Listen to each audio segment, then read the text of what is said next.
खाना चोर।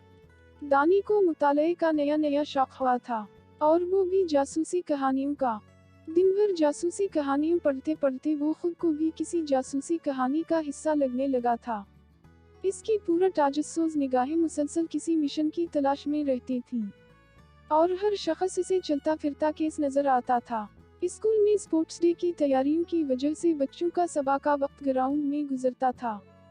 क्लास में दाखिल होते वक्त बच्चों की थकन और भूख का आलम ही और होता था, और लंच ब्रेक का इंतजार मुश्किल होता था। घंटी बजते ही बच्चों ने अपने अपने खाने के डब्बे उठाए और बाहर जाने लगे। अरे मेरे टिफिन से खाना कहाँ गायब हो गया? जाफर की आवाज आई। क्या मतलब? उन्होंने पूछा। मतलब है कि मेरा खाने का डब्बा खाली है। मैंने खुद अम्मी को इसमें लंच रखते हुए देखा था, इसने मिस फरजाना से शिकायत की। बच्चों, अगर आप में से किसी ने जाफर का खाना लिया है तो बता दे, वरना हम तलाशी लेंगे। मिस फरजाना ने खबरदार किया। नहीं मिस, हमने नहीं लिया, आप तलाशी ले सकती हैं, बच्चों ने खासा बुरा मानकर कहा।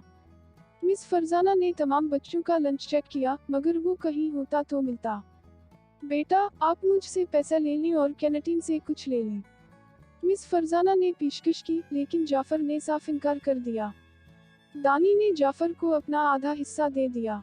दूसरे दिन हसन ने खाना चोरी होने की शिकायत की। कौन हो सकता है? आखिर कौन हो सकता है? दानी सोच में पड़ गया। अचानक इसके जहन में एक ख्याल आया, ये आमिर चपरासी भी तो हो सकता है।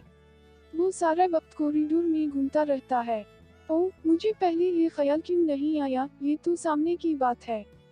दानी प्रिंसिपल के दफ्तर में गया और कहा, मिस, आपको पता है कि हमारी क्लास से रोज लंच चोरी हो रहे हैं, और मुझे पता है वो आमिर चपरासी है जो ये हरकत कर रहा है।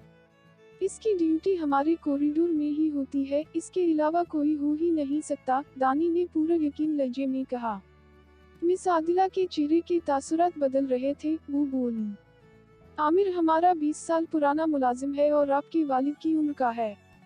क्या वो बच्चों का खाना चोरी करेगा? आइंदा आपने बगैर तहकीक किसी पर इल्जाम लगाया तो आपसे बाज़परस होगी। अब आप जा सकते हैं। मिस आदिला ने अच्छी खासी डांट पिला दी। दानी शर्मिंदा होकर निहायत बोझल दिल के साथ क्लास में दाखिल हुआ और अपनी सीट पर जा बैठा। दानी ने महसूस किया कि खेल के दौरान इमरान उमूमन वॉशरूम जाता था।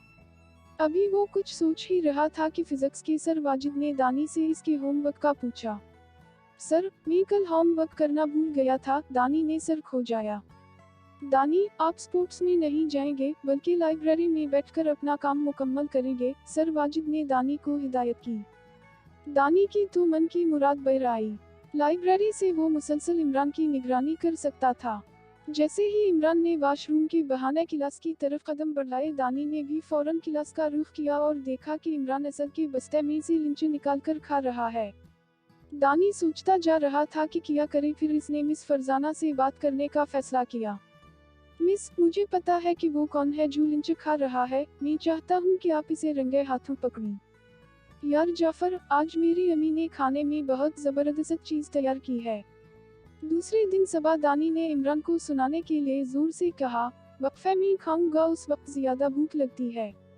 हसबे टॉप को इमरान ने खेलों के दौरान वॉशरूम का बहाना बनाकर क्लास का रुख किया और सीधा दानी के बैग में से लंच बॉक्स निकाला। बर्गर खाने के लिए इसने ही मुंह खोला, मिस फरजाना की आवाज आई, ठहरिए इमरान। इमरान के हाथ से बर्गर नीचे गिर गया और इसके हाथ कांपने लगे। क्लास में मिस फरजाना के अलावा चपरासी भी था। इमरान, ये क्या हरकत है? मिस फरजाना को गुस्सा आ गया। मिस, मेरी अम्मी ऑफिस में काम करती हैं, इन्हीं सुबह जल्दी जाना होता है और वो मुझे पैसे पकड़ा देती हैं। पैसे बचाने की खातिर मुझसे ये गलती हुई, मुझे माफ कर दी, आइंदा ऐसा नहीं होगा, इमरान रोते हुए कह रहा था। आमिर ने तारीफी नजरों से दानी को देखा। भाई दानी, तुम तो अच्छे खासा जासूस हो। हम बस इस चक्कर में डांट खासी खानी पर गई। दानी को प्रिंसिपल और सर वाजिद की डांट याद आ गई।